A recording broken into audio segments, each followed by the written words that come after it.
I sometimes just stare up at the sky and think about our planetary neighbors. How complex can one system really get? Well, if you want the current record holder, you have to look at Saturn. Right. And the number is, what is it now? It just keeps climbing. As of early 2025, it's 274 confirmed moons. It's just an avalanche of objects. That is staggering. And they range from, tiny little particles in the rings all the way up to Titan. A moon so big, it's actually larger than the planet Mercury.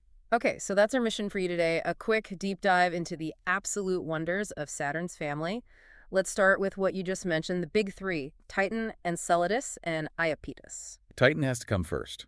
It's the second largest moon in the whole solar system, but the truly unique thing is its atmosphere. It's the only moon with a thick one, right? The only one. A dense, nitrogen-rich atmosphere that's actually thicker than Earth's. And the surface is just wild. You see these river valleys and these enormous lakes, but they're not water. No, not at all. They're liquid methane and ethane. The Kraken Mare, one of its lakes, is bigger than our Caspian Sea. So how does an atmosphere that rich even form so far from the sun? Well, that's where the story gets even bigger. Recent findings suggest the nitrogen didn't come from the local stuff that formed Saturn. So from where? It likely came from way out in the Oort cloud, which tells us this whole system was built from ingredients that traveled a very long way. Incredible. Okay, let's pivot from chemical complexity to just sheer geologic shock. Enceladus. Yes. This tiny moon is the smallest geologically active world we've ever found. And its activity is focused in one place, I believe. That's right. The South Pole has these fissures we call tiger stripes. They're basically cryovolcanoes shooting giant jets of water vapor and ice crystals straight into space. Wow. And that plume it's doing something, isn't it? It's doing a lot. That plume is the source material for Saturn's entire E-ring. And more importantly, it's the strongest evidence we have for a deep liquid water ocean hiding right under the ice. A subsurface ocean. Amazing.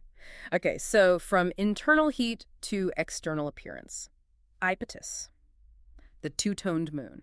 The contrast is just so extreme. One side is bright as snow, and the other is as dark as asphalt. What's the leading theory for that? It's a fascinating process. The idea is that dark reddish dust from another more distant moon's ring, the Phoebe ring, gets swept up by Iapetus. So it's basically getting dirty on one side. Exactly. And that dark dust absorbs more sunlight, which warms it up. The ice underneath turns directly into vapor and then refreezes on the colder, brighter side. It's a runaway process that makes the dark side darker and the bright side brighter. And that's not even mentioning the giant mountain range, like 20 kilometers high, wrapped around its equator. A total mystery. The whole system is just full of these orbital oddities. Like the co-orbital moons. Janus and Epimetheus, they share almost the exact same orbit, but instead of crashing, They do a little dance. they do a little dance. Every 4 years, they swap orbits. It's a beautiful gravitational ballet. And then you have the Trojan moons. Right, like Telesto and Calypso.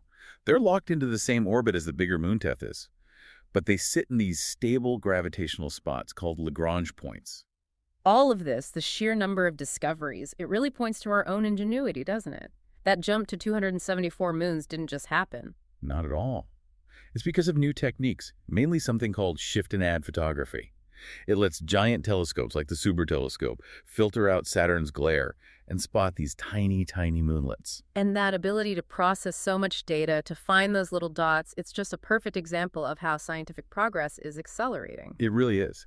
That relentless pursuit of knowledge is exactly why we're so happy to have Embersilk powering this deep dive. Absolutely. They're all about applying that same kind of drive to problem solving, but with AI. Right. So if you need help with AI training, automation, or just figuring out where agents can make a real impact for your business or even your personal life, you should check out embersilk.com.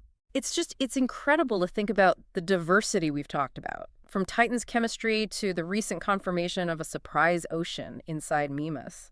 A moon we thought was just a dead ball of ice. Exactly. And every single one of these discoveries, whether it's a huge geological plume or a brand new moonlet that's just a few meters across, it just reveals another layer of profound complexity. It reminds you that our cosmic neighborhood is still so full of wonders. And that we have the curiosity and the tools to go out and understand them.